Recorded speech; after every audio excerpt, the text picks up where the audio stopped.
Hello, welcome back to my channel বই কথা। তো আজকে আমরা কথা বলবো সৌমিক দের লেখা কালীগুণিন সিরিজের শেষ বইটি নিয়ে, কালীগুণিন ও বজ্রসিন্ধুক রহস্য।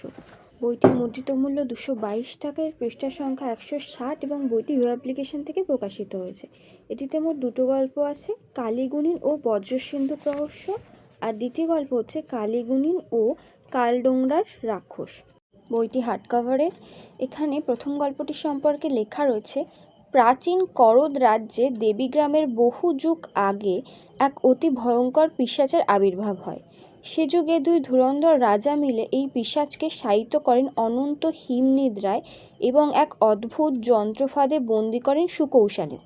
সেই রাজপরিবারের বংশে যুগ যুগ ধরে সবার চোখের সামনে লুকিয়ে থাকে সেই ফাঁদ। অবশেষে রাজা মল্লর আশঙ্কা সত্যি করে বর্তমান যুগে এসে সামান্য এক ভুলের জন্য মুক্ত হয়ে যায় সেই নরঘাতক পিশাচ লম্ববেগা। আরম্ভ হয় রাজপরিবারের বর্তমান বংশধরদের ওপর নরমেধের তাণ্ডব।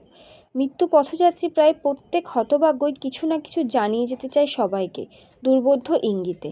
কালীগুণিন কি পারবে সেই সব সংকেত ভেদ করে এবং প্রাচীন দেবীগ্রামের রাজবাড়ির আজব হেয়ালি উদ্ধার করে সেই ভয়ানক পিশাচের সঙ্গে টেক্কা নিতে?